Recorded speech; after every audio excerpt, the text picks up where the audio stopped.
Militer Israel menyerang pelabuhan Hodeidah Yaman pada Selasa 16 September 2025.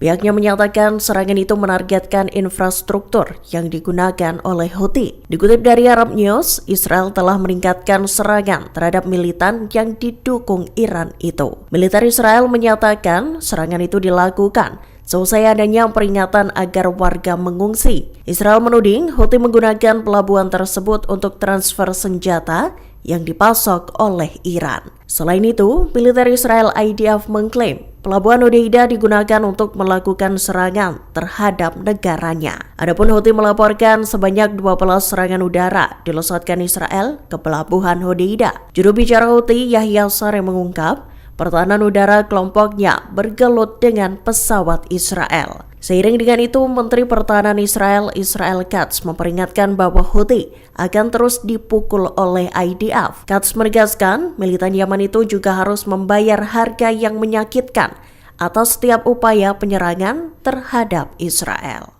Para pemimpin negara-negara Arab dan Muslim bersiap mengambil langkah tegas terhadap Israel. Terlebih selesai pasukan Zionis IDF melesatkan serangan dan menargetkan pejabat Hamas di Doha, Qatar. Pernyataan itu disampaikan oleh 60 negara yang tergabung dalam Liga Arab dan Organisasi Kerjasama Islam pada Senin 15 September 2025.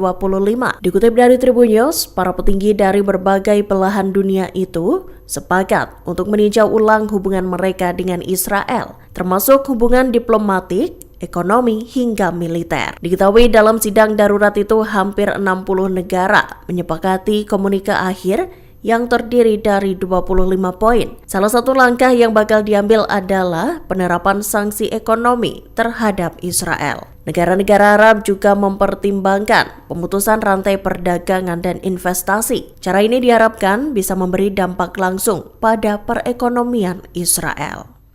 Kediaman Perdana Menteri Israel Benjamin Netanyahu di Jalan Azza, Yerusalem dikepung oleh puluhan anggota keluarga sandera. Mereka memprotes dimulainya operasi Gideon's Chariot II, serangan militer besar-besaran Israel terhadap kota Gaza. Pasalnya, para keluarga saudara khawatir dengan nasib para tawanan yang masih berada di tangan Hamas. Masa aksi terdengar meneriaki Netanyahu dengan penuh kemarahan. Namun tak lama setelah aksi itu dimulai, Netanyahu dikabarkan meninggalkan rumahnya dengan pengawalan ketat. Diberitakan sebelumnya, Forum Sandera dan Keluarga Hilang mengumumkan keadaan darurat nasional. Mereka juga mendirikan tenda-tenda di luar kediaman Perdana Menteri Israel Netanyahu. Aksi ini telah mendapat izin dari kepolisian. Keluarga sandera itu akan terus menggelar aksi hingga pemerintah menunjukkan komitmen nyata untuk mengembalikan semua tawanan dan menghentikan perang.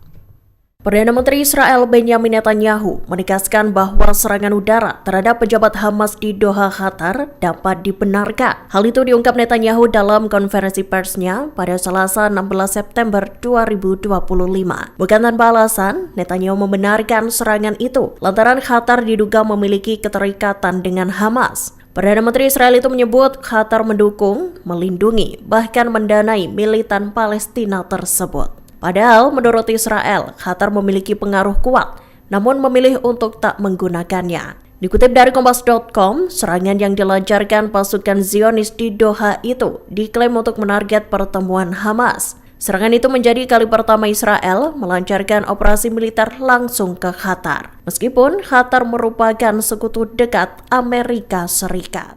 Pasukan Pertahanan Israel IDF merilis rute evakuasi kedua bagi warga Gaza yang ingin meninggalkan wilayah kantong tersebut. Rute itu dirilis seiring dengan operasi militer Israel yang kembali dimulai. Dikutip dari The Times of Israel, rute evakuasi itu dibagikan oleh juru bicara IDF Avichai Atre lewat X-nya pada Rabu 17 September 2025. Diketahui Jalan Salah al-Din di jalur selatan akan dibuka mulai Rabu siang hingga Jumat 19 September 2025.